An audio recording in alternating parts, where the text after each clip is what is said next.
You tune into the new PrayingPowerMusic.com show with your host Manuel Ringgold. Hip hop, rap with a meaning and purpose. Give your kids good gifts that'll never leave, because I'll put God in their life when they rolling with me. Join us on Facebook and Twitter. Praying Power Music. Our first guest, her name is Chris Brown. Chris Brown. All right. Could you tell us a little bit about yourself? Yes. How you're familiar with me is because my son was killed murdered by a police officer in Randallstown. Mm-hmm. So we're basically making sure that justice is served because there's not a murder charge brought against the officer. He's been charged with manslaughter. That's not what happened. He has murdered my son, and we are rallying together. Tomorrow is our second rally, and that's going to be in front of the state's attorney's office in Randallstown at 5 p.m.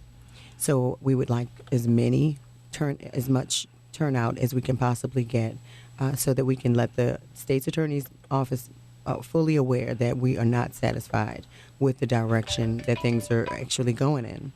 Also, you can join us on Facebook, which is JCB, Justice for Christopher Brown, and we are pushing a petition that we have online as well as located at other locations that were going on this whole entire weekend. His Facebook, his petition page is change.org, and you can just log in and type in Christopher Brown's name, and then you can sign the petition. You can read over it, and it'll tell you everything about the case. But, basically, we're not going to stop until justice and the communities are saved, because we have a lot of youth out there. We don't need to be killing them off. We need to get to know how to reach our children. Amen.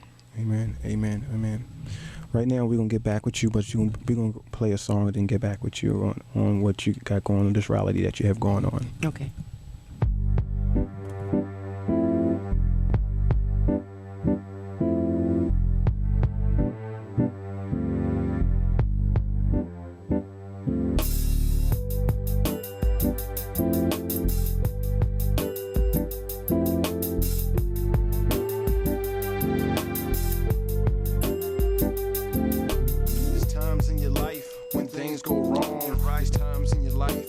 Fighting the storm. There's times in your life when you can't go on. There's times in your life that you got to be strong. That's right. Tears may fall, you may cry.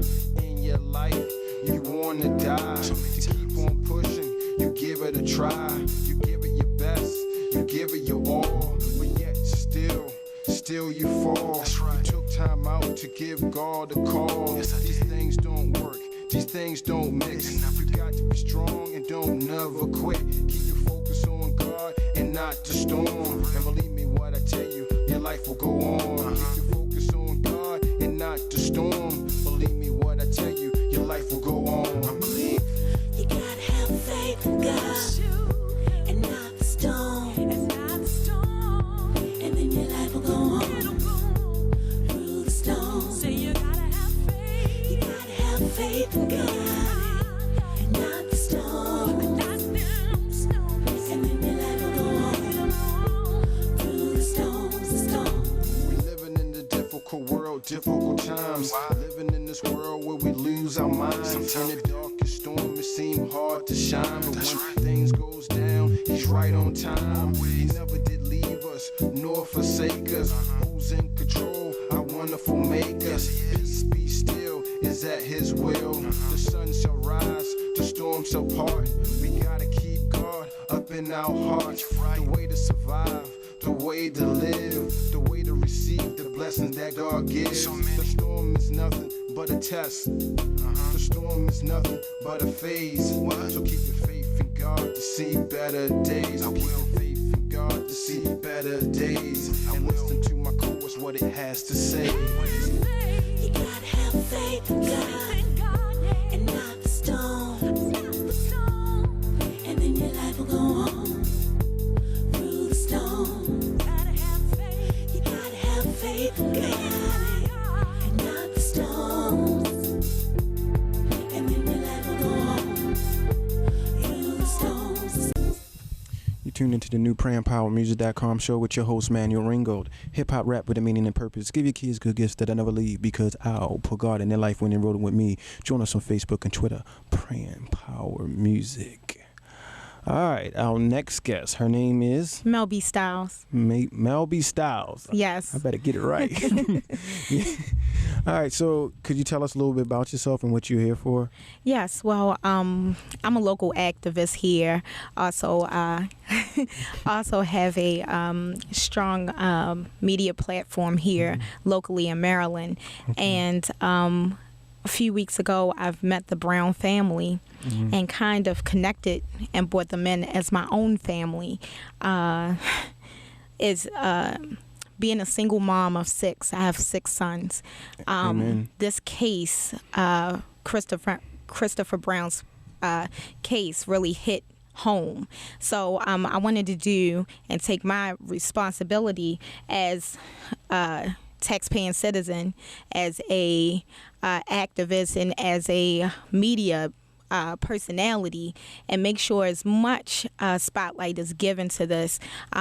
Christopher Brown's case is our local Maryland Trayvon Martin case, where we have taken the initiatives. We put on hoodies, bought Skittles and Arizona teas. But what are we going to do for Chris Brown? You know, unfortunately, he lost his life to a police officer.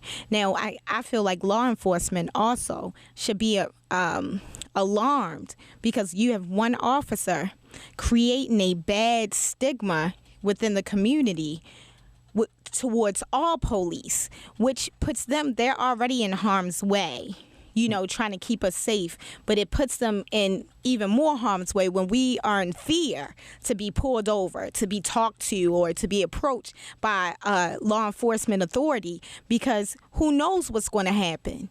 You know, the facts of the case is all over. The facts of Christopher Brown's case can be found anywhere on the internet. You just Google Christopher Brown, and he actually comes up before Chris Brown, the entertainer at this point. We need people to take action. We are taking action. Empowerment Temple has done their part. We had a press conference last Tuesday. You know, Radio 1 took a big part of that. I listened on 92Q. They were giving moment by moment disclosures of what was going on. And, you know, WPB Radio, the station that I'm with, we've taken this on as our own family and just rally behind them. We have a rally coming up on this Monday, tomorrow, August the 13th at 5 p.m. At 3 o'clock, we have Swag Davis Jr., also known as Javon Singleton. He's a local artist here. He's doing a song called The Saints Come Marching In. He is incorporating the rally within his video. If anybody wants to be a part of this video, he's a national artist as well. He's from New Orleans. He's taken a special interest in this case as well. Want to just shed light on what's going on. Unfortunately, we've been hitting the nightclubs these past few nights, getting people to sign this petition so that the manslaughter charges that Officer James Laborde, was given for the murder of Christopher Brown is brought up to murder, you know, and it's been successful. We've gotten over 1,000, you know, because it's our responsibility not just to want people to act, but to have to give them the information so that they are empowered to act. So we appreciate you for taking this time, you know, to just reach out to your listeners and share this with your listeners. We need you guys.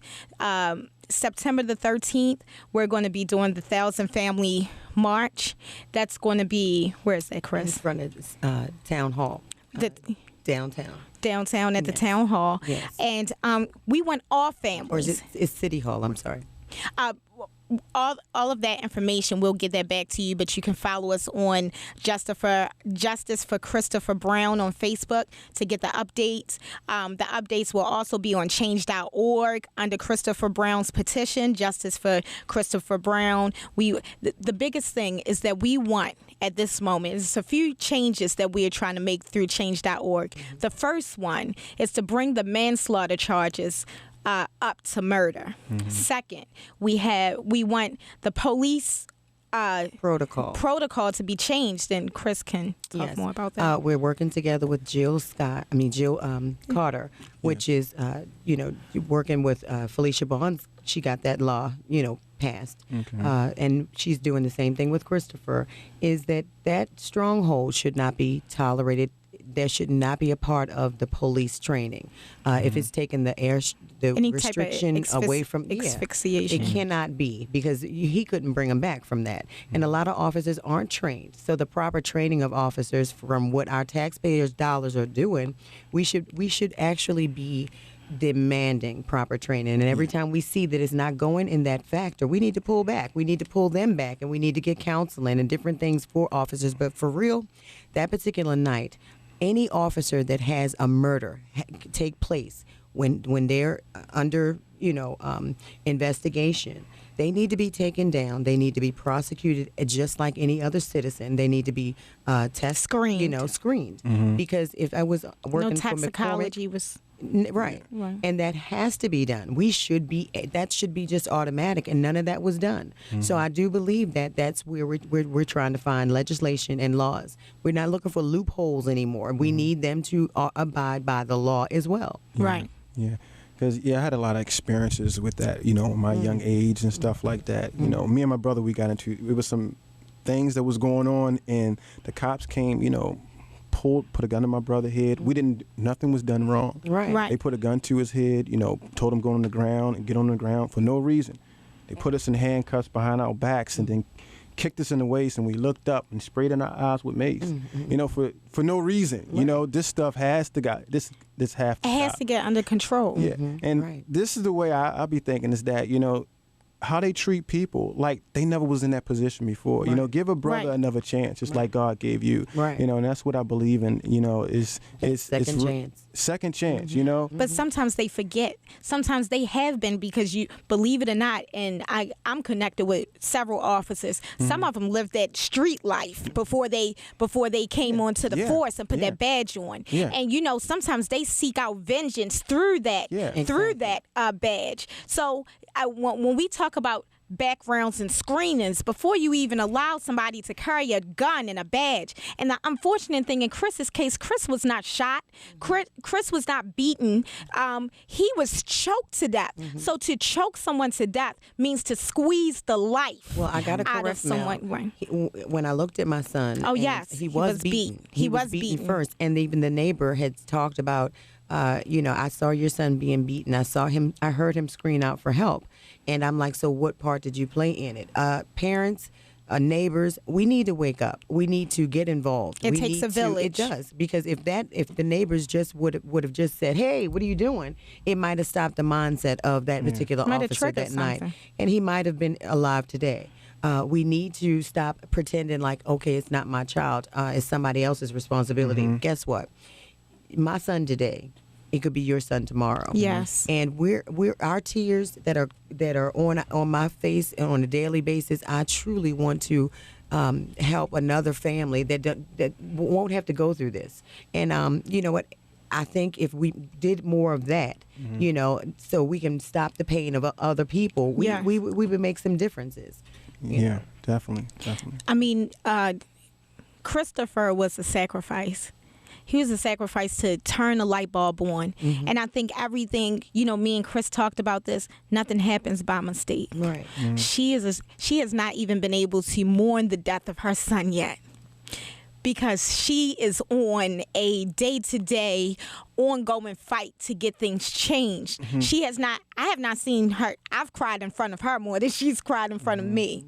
She has stayed focused on what her agenda is. We need the help of the community so that she can have a moment as a mother, as a person, as a family member of Christopher Brown, to mourn her son. She needs the support of the community. Yes. So, again, they can find us at Justice for Christopher Brown on Facebook.